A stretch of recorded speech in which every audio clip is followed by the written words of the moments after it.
Hey there, it's God-given. This is a guide to Shorekeeper. Shorekeeper is an incredible support unit that will buff up your team drastically and keep them healed, essentially same as Verina but better, much better. She's an amazing pickup whether you have Verina or not, so I personally highly recommend pulling her. If not for her kit, then for her design. Just look at her, how can you possibly skip on pulling? Anyways, let's get into the guide. Starting with the kit. Shorekeeper has a basic attack chain consisting of 4 attacks. Each attack fills up 1 bar on her forte gauge. Performing a full chain will grant you the full gauge. Once you have the full gauge, you can use a heavy attack to pull the enemies in and build concerto energy. You can also choose to use the mid-air attack instead. This will not pull the enemies, but will allow you to immediately start the basic attack chain from the second attack. If you don't have the full gauge available, using a heavy attack will transform Shorekeeper into a butterfly, increasing her movement speed, automatically collecting nearby plants in the overworld, and generating 1 bar of the forte gauge per second. You can stay in this form until your stamina runs out, otherwise you can end it by attacking or doing other actions. Shorekeeper's resonance skill is a quick heal that also summons butterflies to attack enemies. After using it, you can also start the basic attack chain from the second attack. Shorekeeper's ultimate creates an outer stellar realm on the field. While inside the field, your entire team will be healed every 3 seconds. If you use an intro skill of any unit in this field once, the outer stellar realm evolves into inner stellar realm, in which your entire party will get a crit rate bonus that depends on the amount of energy regen Shorekeeper has, up to 12.5%. If you use the intro skill while in the inner stellar realm, it will transform into supernal stellar realm, which will additionally buff your team's crit damage by up to 25%. To max out the crit buffs from Shorekeeper's ultimate, you need to have 250% energy regen in total. If you use Shorekeeper's intro skill in the supernal stellar realm, then she will heal the party, perform an intro attack that always crits and scales with HP. This attack will end the effect of the ultimate. Shorekeeper's outer skill will grant the entire party 15% damage amplification, as well as giving the on-field character an ability to recover from being interrupted by enemy attacks by using the dodge up to 5 times. These buffs last for 30 seconds. Shorekeeper's first passive acts as a revive in case other characters other than Shorekeeper die. If they do, they will instead be healed by 50% of Shorekeeper's health, while Shorekeeper will lose the same amount of HP. Shorekeeper cannot die by losing her HP this way. Shorekeeper's second passive gives her 10% energy regen whenever a character is inside the ultimate field. It also grants Rover 10% energy regen in case Rover is in the party. When leveling up talents, prioritize Shorekeeper's Resonance Liberation first, then the Forte Circuit and Intro skill, then Resonance skill, and lastly the basic attacks. I wouldn't recommend you to level up anything past level 6, as Shorekeeper is going to be used as a support unit 99% of the time, so it's not really worth the investment. Unless you want to simp for your waifu, of course.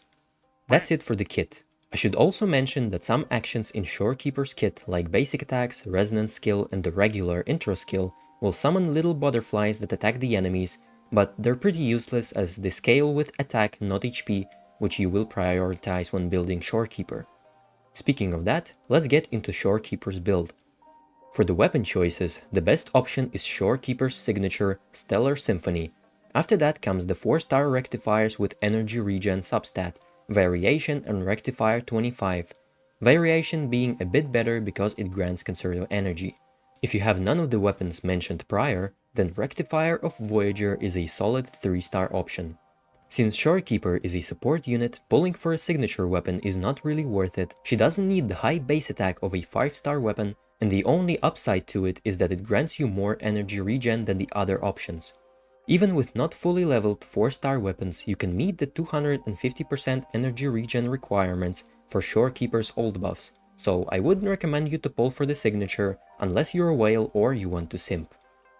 Now for the echoes. For the main stats, get HP percent on the 1 costs, energy regen on the 3 costs, and healing bonus on the 4 cost. You can go for a crit damage 4 cost if you want to deal a little bit more damage with Shorekeeper's enhanced intro. For the substats, prioritize energy regen, then HP percent and flat HP, then crit damage. Use the Rejuvenating Glow Echo set to get the attack buff for your team. You can use either the Bellborn Geochelon for the 10% damage boost and 50% damage reduction, or the new Fallacy of No Return Echo for the 10% energy regen and 10% attack boost. If you're not sure which one to use, then try out both and see which echo suits your playstyle more.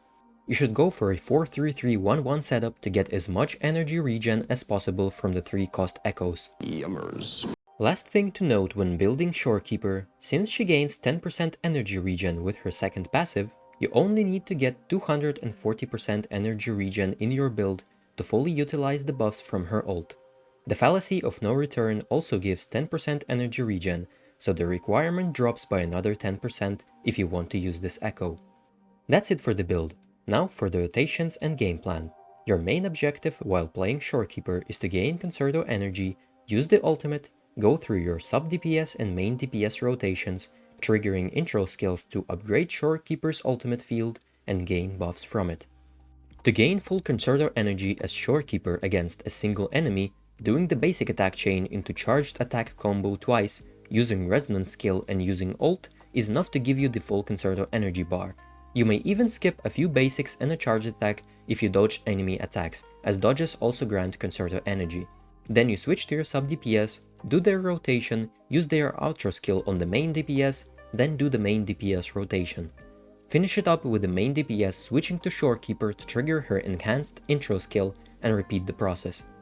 Whenever you're fighting multiple enemies, you'll gain Concerto energy faster because you'll have to dodge more attacks, so the rotation might only include one full chain and charged attack instead of 2. Now, usually I do the team explanation section in my guides, but since Shorekeeper is a support, she basically works with every single unit in the game, except for other supports I guess. The only synergies she has with other characters are the 10% energy regen boost she grants to Rover and Jinshi's ability to use the intro skill for free, but it's a bit unnecessary as Jinshi's rotation is going to be performed last in the team rotation, so most of the time she will have full Concerto energy when swapping to Shorekeeper anyway. I might be wrong as I don't own Jinshi to test this out, so if any of you Jinshi enjoyers are watching this video, feel free to trash my take in the comment section.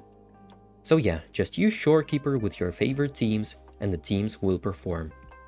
That's it for the guide.